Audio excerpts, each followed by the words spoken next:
Kailesh Kumar Singh Jagatpal, Minister of Health and Wellness, Dr. Anne Ancia, Director of World Health Organization, Dr. Kaulesa, Director Health Promotion and Research, Ministry of Health and Wellbeing, Dr. Rami, Senior Consultant in Ophthalmology, Dr. Rémi Julien, Ophthalmologist, Mrs. Audrey Hardy, President of APSA International, dear colleagues, consultant doctors, distinguished guests, dear APSA patients, dear APSA staff, dear friends and partners of APSA during all these years, we are pleased to welcome you today for the launch of the retinopathy screening program. We thank you for coming and are very honored by your presence.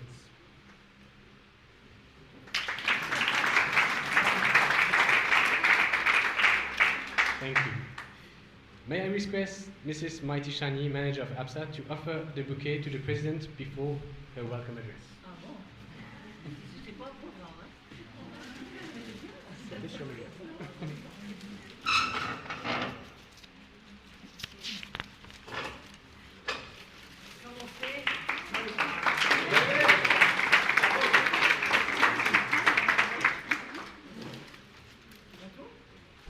We will have Mrs. Audrey Hardy, President of APSA International, for the welcome address. Voilà.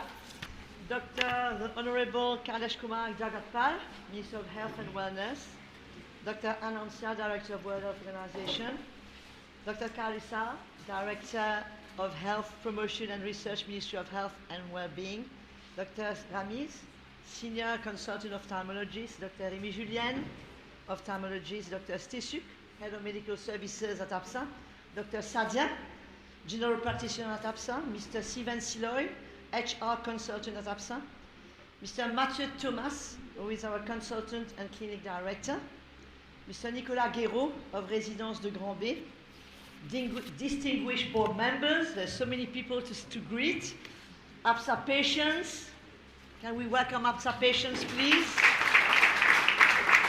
APSA specialists and staff, friends and partners of APSA, members of the press, ladies and gentlemen, all protocol observed. It gives me an immense pleasure as the President of APSA International to address you this afternoon. This event must be quite important because it was scheduled 3 times. Initially, it was scheduled for the 8th of November at 2 p.m. And normally ministers, they just cancel last minute. Now that's a normal way things happen.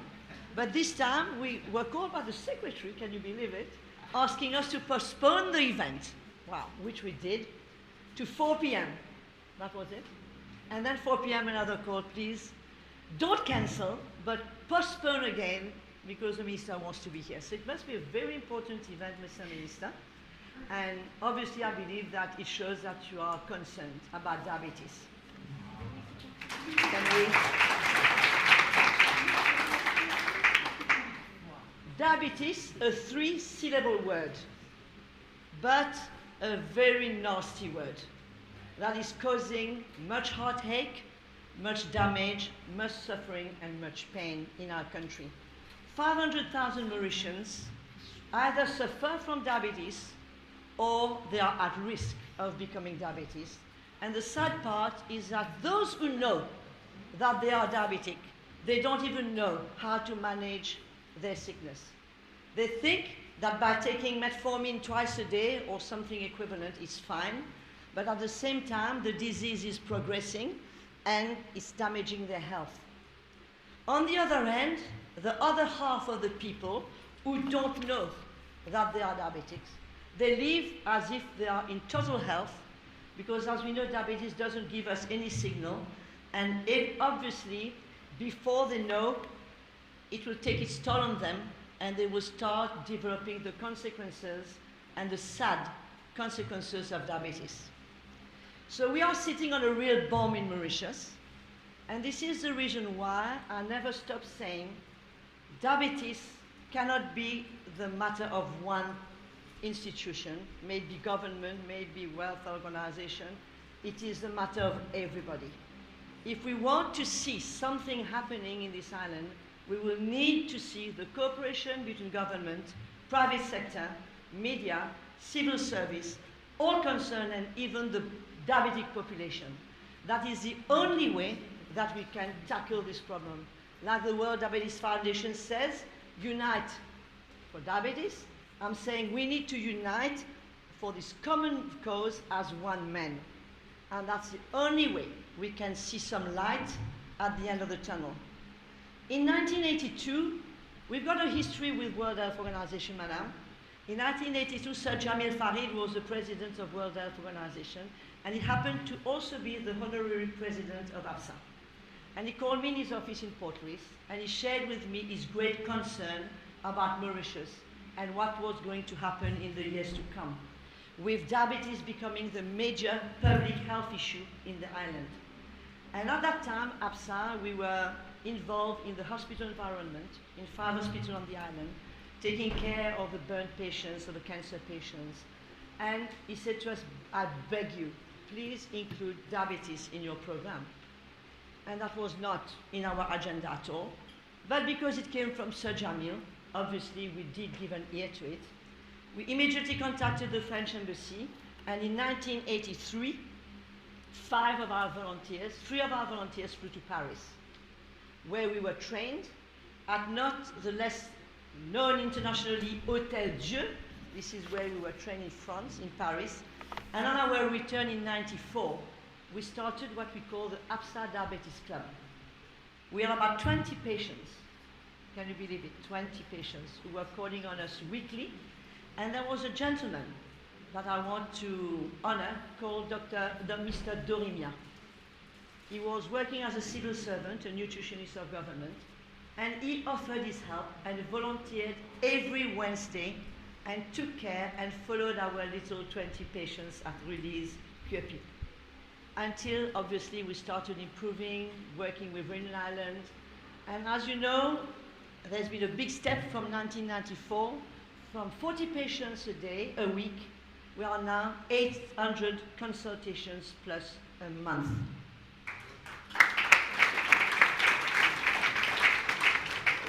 2 days ago, we had 70 patients calling on us for the day.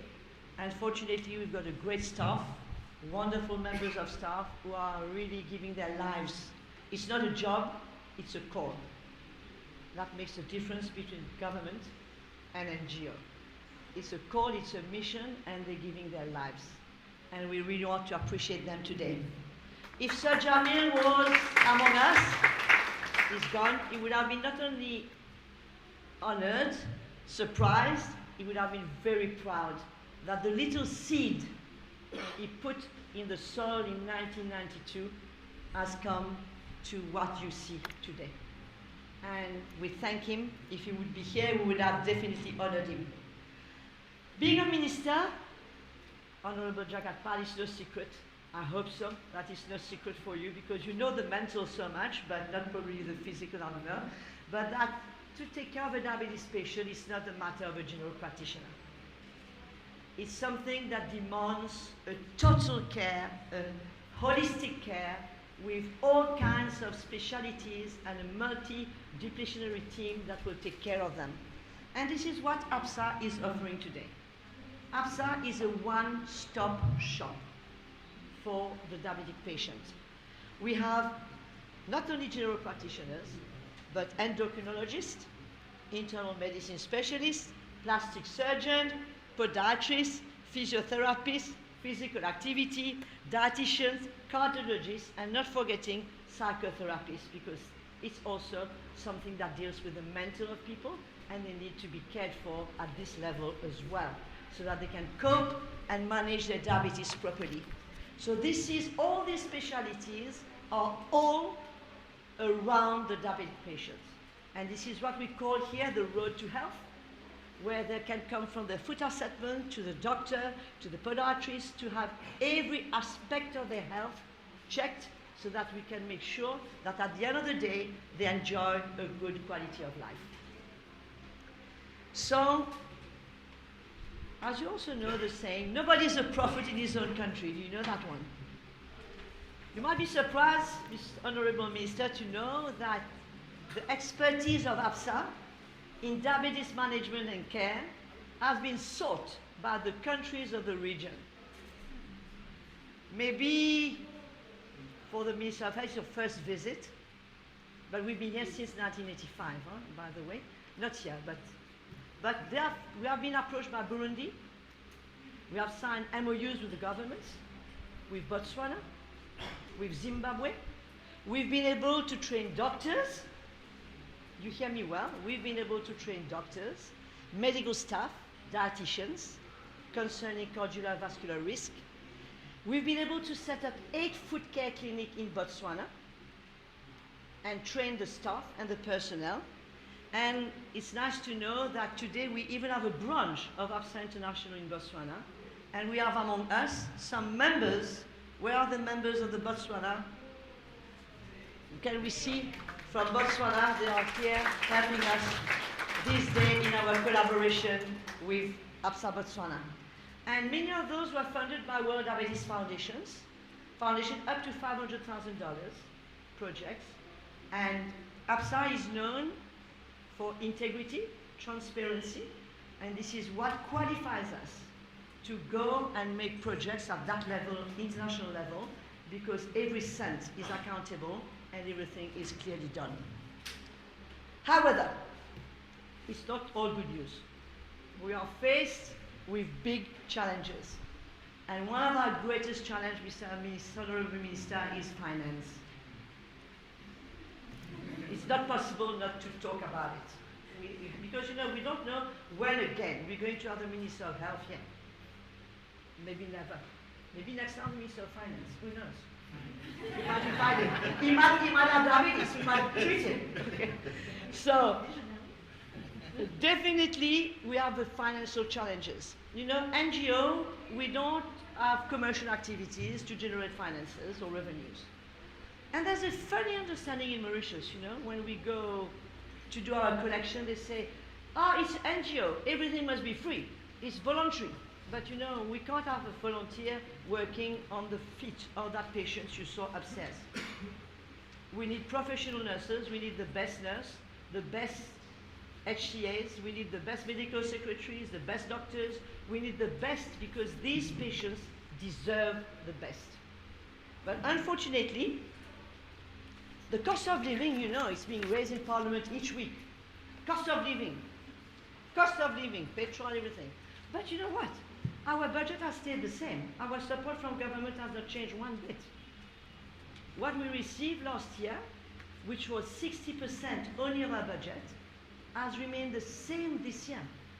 And now it only represents 45% of our budget. Now where, Mr. Jagapal, honorable member of Parliament, where do we get the money? Are we supposed to treat diabetic patients, or are we supposed to go and raise funds? What is our mission? Are we supposed to find ways to make money?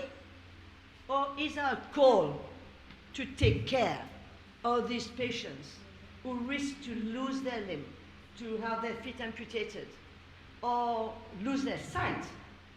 So it is a very tricky situation for us because unfortunately we are not able to pay our staff what we deserve. We are not able to get and employ the best on the market. And sometimes we lose the good ones because there are better jobs on the market which are offering them. So maybe you could be a voice to your precious colleague. You know what I'm talking about. You could be a voice and see what can be done. We are under your umbrella. We are. And maybe we should have a working session and see how we can improve these situations because it would be sad that we would have to close APSA tomorrow because of finances. I'm sure you would agree with that. So, let's continue. I won't be long, I promise. Okay. So now, obviously, what do we have to do? What are the ways we have to collect money? I've got to beg 30 people every year for 15 days, from the 10th of December to the 24th of December, to go on the streets and beg for help. Fortunately, the Mauritians are incredible. The poorer, the more they give. The richer, they don't want to see you. that's reality. The ones who don't have money, they take out money without any problem. Those who have, they stick to their will, they don't even want to see you on your box. But the sad thing, can you believe that we don't even have access to government buildings and government companies and ministries? We are not allowed to go and connect with civil servants who themselves are diabetics and are called to join the fight against diabetes. I really pray, and I hope that this year, at least Ministry of Health and the stories of your building will be able to come and address your staff and encourage them to support that fight against diabetes. Do you all agree with me that we should have this access?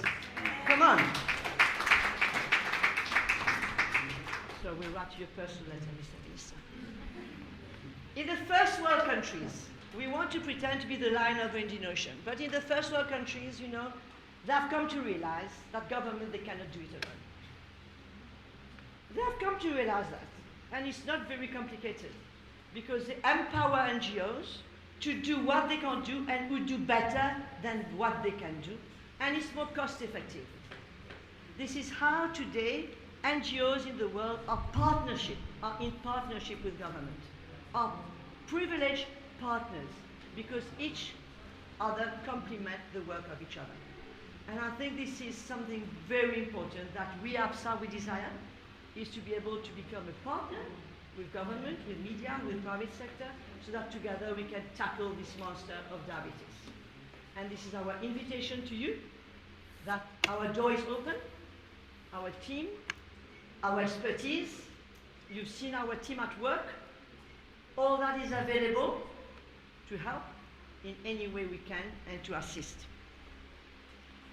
As I mentioned to you earlier on, from the time we opened this clinic, we have avoided 624 amputations.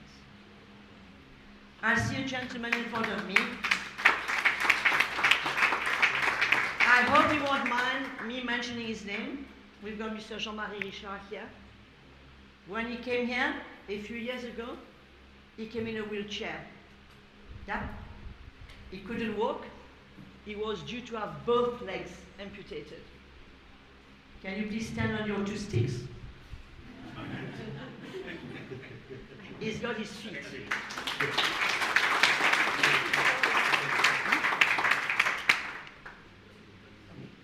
It is important to say that we've been able, after many months of care, to save his leg. And for this we are very proud, because this is a job of our team here. So, apart from helping people to manage their diabetes, we avoid them having hemodialysis, we give them a good health, a good quality of life, and I think that all this has a great value, and it should be very important to be noted. So once again, APSA is at the progress, à la pointe du progrès, with this digital retinal camera, which we'd like to thank officially Mr. Nicolas Guéraud of Résidence de Grand Bay, who has financed that equipment for us. Thank you. It will help for the early detection of retinopathy, of the vascular sickness of the retina, and it will treat patients and avoid blindness. So our desire is to see the diabetic patients be well, have a good quality of life. Diabetes is a monster, killing over 10 to 12 Mauritians every day. It must be stopped at any cost. Let us unite, and together we can do it. Thank you very much.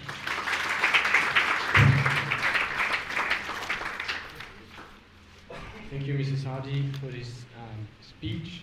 I would just say a very few words before letting Dr. Ramis talk about retinopathy.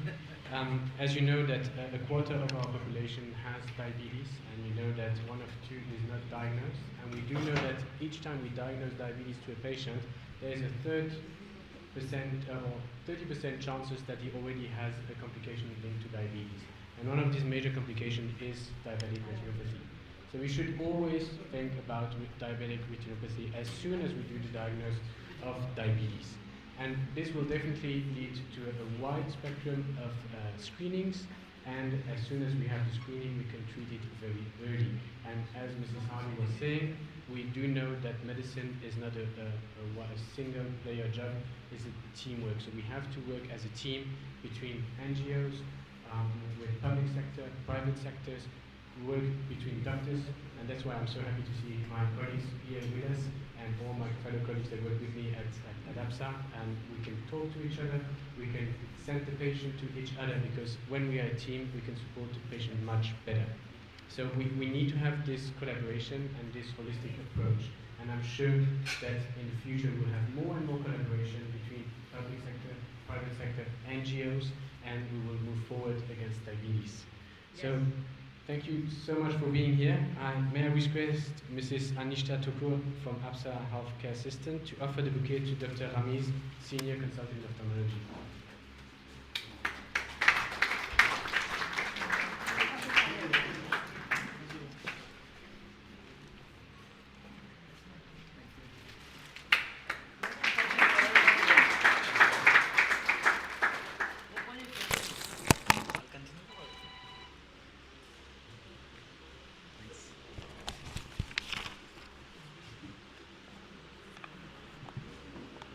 Good evening.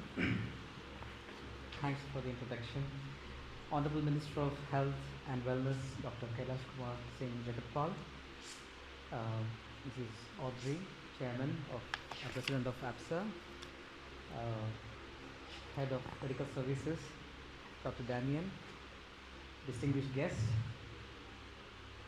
my dear friend, Dr. Rami Julian, and respected colleagues, ladies and gentlemen.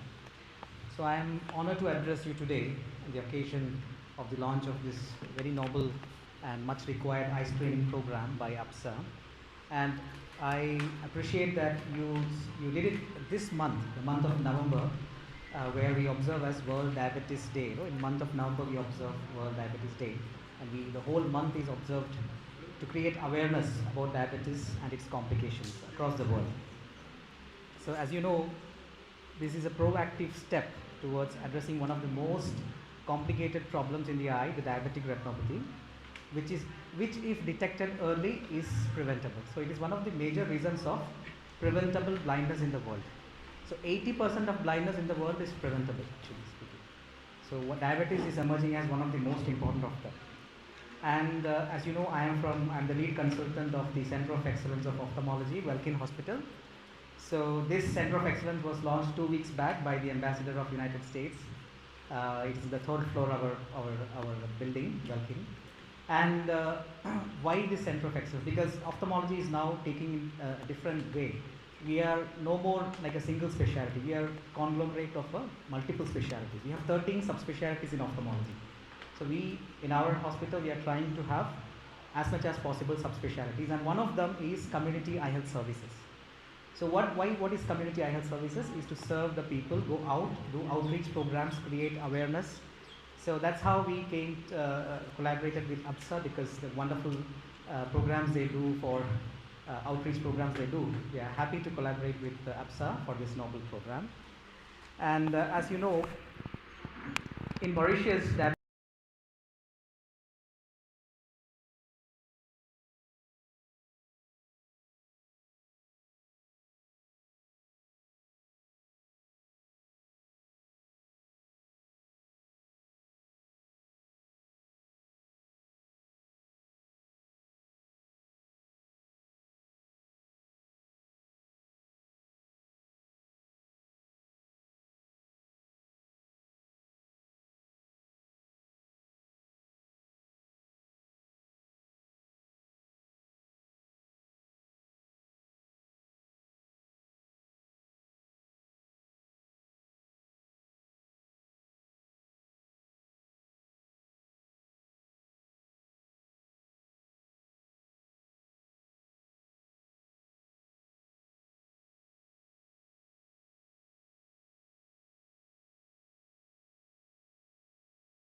publish in journals in World Health Organization platforms and show the world that this can be a model in developing countries like ours. So I wish all the best to the team APSA for this great initiative. Thanks for listening. Thanks a lot. Thank you so much, Mr. Ramis, and we definitely look forward to our collaboration. So, may I ask Mrs. Secretary to bring the bouquet to Dr. Ananda, Director of the World Health Organization.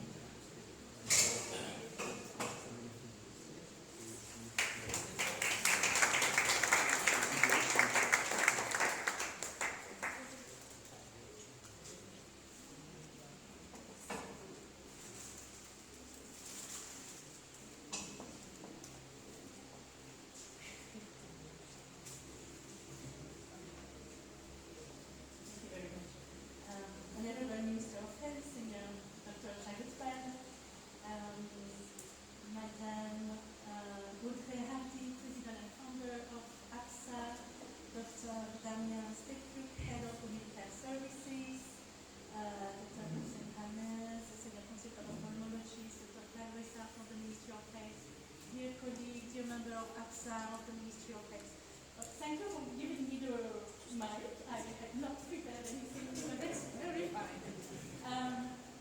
Last week, when I was actually preparing for the advocacy that we did for the World Diabetes Day on 14 November, I was reviewing, as you know, Dr. Clarissa, I was reviewing your data from the 2021 non-communicable disease survey, and looking with really a lot of happiness in my heart about the numbers of diabetes, the prevalence of diabetes stabilizing. I'm not going to say decreasing because I'm an optimist, but I know realist as well.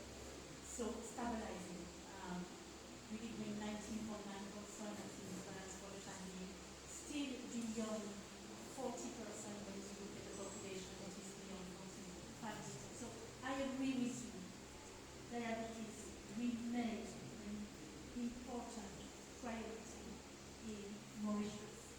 And to World Health Organization, with the Ministry of Health, we want to continue contributing to the fight. Not just diabetes, because I do think that we also need to learn of the success of at least stabilizing diabetes, but also for the other non-communicable disease, which remain the flavor of the highest burden in Mauritius. And when you were saying that you were going to talk about the reason that you're going to have this new, very interesting retinopathy equipment, I was writing them and I said, you should document, you should really document your successes, talking of the multidisciplinary approach. I think that is really, really important. Document the use of artificial intelligence. I was talking about it as well last week, but I believe it's true. We're trying to look at artificial intelligence also for the fight of diabetes. So it's good to see that it's already in Mauritius. It's amazing what you can find in Mauritius in terms of treatment. The other thing, thank you. The other thing is, as you mentioned, we take APSA, Ministry of Health, WHO, the health professionals. We're doing a lot on diabetes. And I think that if really we manage to have this stabilization that I was mentioning about, so APSA you can be included in the congratulations with the stabilization. So first a big thank you for but for me, a fight that remains and where we need to be joining our hands is really, as you mentioned, is the awareness of the population. What we all want to end as health professionals is actually not to have a job, just to maintain our population healthy. And we know that this is still a very, very, very challenging in Mauritius, which is actually occupying a lot of the attention and the resources of the Ministry of Health. There is a health promotion campaign on a very, very, very regular basis. But we need to keep joining our hands to make sure that the population of Mauritius know much better how to prevent, how to avoid the story, your beautiful story at cancer, but making sure that nobody anymore in Mauritius is at the edge of having an amputation. I still remember the numbers that I was speaking last week of the number of amputation in the year 2021. It was 678 amputation or re-amputation in 2021 for more than 5 amputation, 89% of them being diabetic. So we need to keep working on that. We need to keep working on informing the population how to prevent diabetes and how to prevent other non-communicable diseases, because the message is always the same. And it's valid for diabetes, it's valid for cardiovascular disease, it's valid for obesity and so on. So very important. The other thing, I'm very pleased to hear actually the emphasis also on early diagnostic and screening, and really trying to bring early screening, timely diagnostic, and then timely treatment before complication to the population. Because we really know that it's what will solve and what will make us keep advancing in the fight in Mauritius, the fight against diabetes in Mauritius. So congratulations. Beautiful to see the partnership, beautiful to see the private sector joining hands and financing when there is sometimes some gap to be filled. So really, congratulations. I'm very pleased to be here. I will request an additional visit on the QB right after, because I arrived today, but we will organize that with you for sure. So congratulations and very appreciated. Thank you very much, Dr. Anastasia, Director of Promotion and Medicine. So, may I request Mrs. Maureen Hardy, President of APSA, to offer the bouquet to our honorable guest, Dr. Ramesh Singh Jagapal, Minister of Health and Wellness.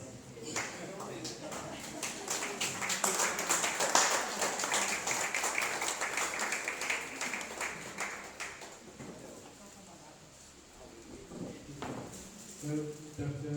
The Honorable Ramesh Singh Jagapal, Minister of Health and Wellness, would you do us the honor to unveil members of the President?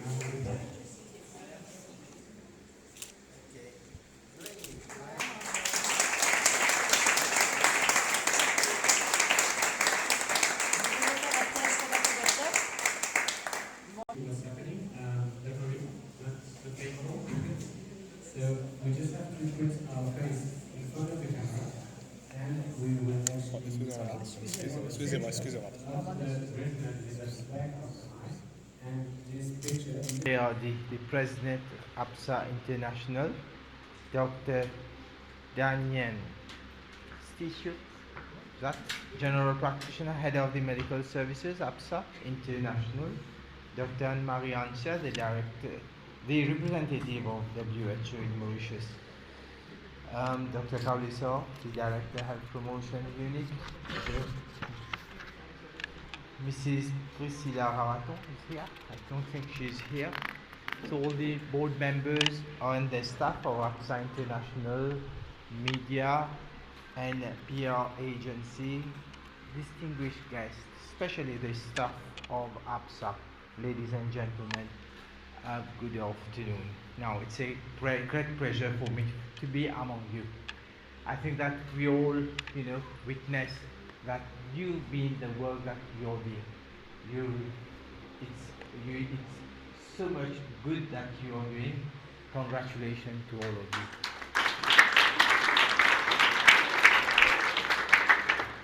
you. We all heard about your history, that is dating from 1982, how you started and how you've been now the porte-parole and the service provider for diabetes patients.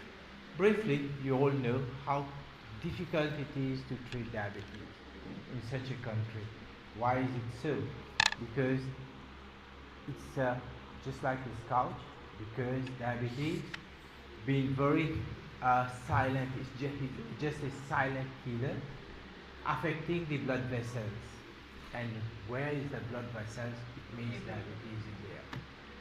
Obviously, starting from your brain, your eyes, your heart, your kidneys, your, yes, exactly, your extremities, everywhere, and we all know how it's very difficult to treat complications that we all have visited over here.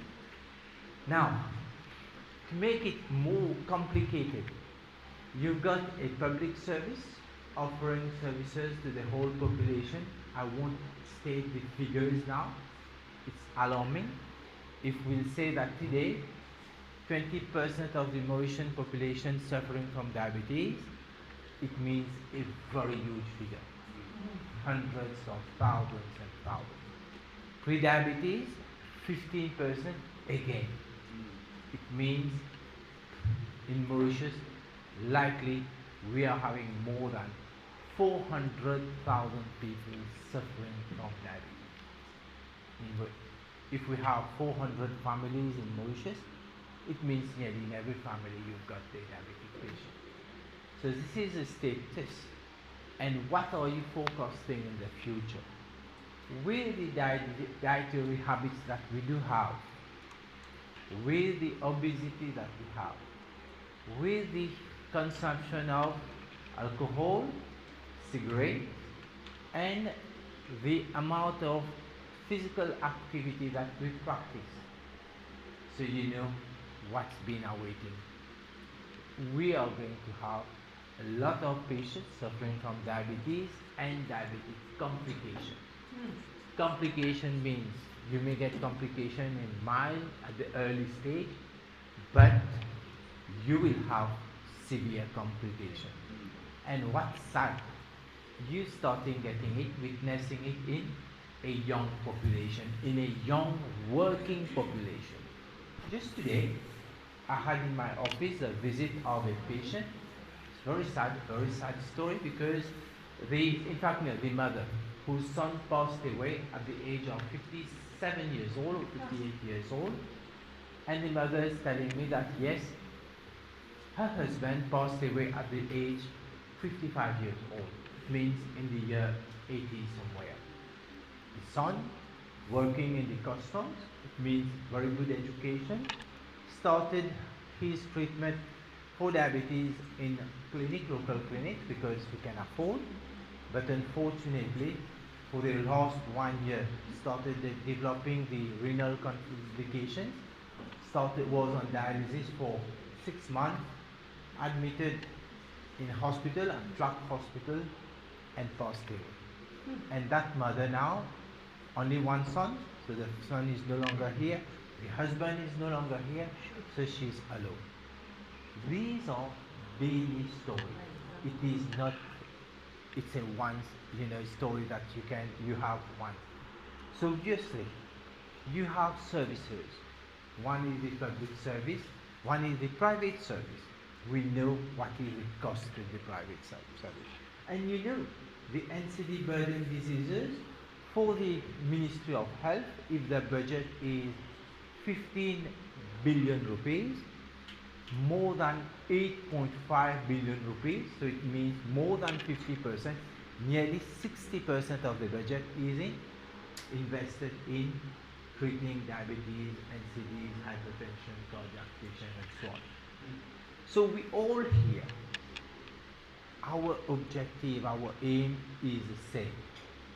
We've got to save as many patients, we've got to communicate as properly as we can to make campaigns, and we have to protect that new generation. Yes. Otherwise, we will come here in the next 20 years, so instead of treating now more than 800 patients in a month, you will reach 8,000 patients. That's what is going to happen.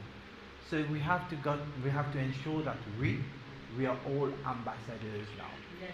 And these ambassadors, I stated earlier, you have a mission, and that mission is to save people's lives. Otherwise, especially the next generation. And that's how we have to keep on inventing, reinventing, whatever words you will call it, innovating, so that we can reach these people and do the difference. Now, yes, on one hand you have the public service, on the other hand you have the private service. Yet, you for the last 40 years, 40 years now, more than 40 years, you've been able to give that service, that excellent service that we have visited here. And you know very well what exactly you're doing. It means having the cases, having complications. Today now you will go for screening of the retina. I'm saying it properly. Screening of people with the different complications that may arise from diabetes. So that's what you're doing. Now the question of finance coming. That's exactly what's happening. And why? Because it's really getting costly daily by daily. It's not only in Mauritius, worldwide. And here where we need the collaboration of each and everyone. World Health Organization has been, collaborating with the Ministry of Health, developing policies, strategies, devising action plans, and keep on revising all our action plans with time, and doing surveys as well. We should always work on surveys. Now you, with that mission that you're doing and with that work you're doing, you have to, there is no way, I'm sorry, you got to expand. And expansion means the cost is going to explode in the next years, because I can understand perfectly well. It's not only on infrastructure, but consumables cost a lot of money. Equipment and the maintenance again a lot of money, and obviously to have dedicated personnel you have to make a lot of investment with training and so on and so on. We have to look for the right balance. You get funds from the CSR fund through the NCIP, but yet we've got to work out how you can, get funds so that you have a sustainable,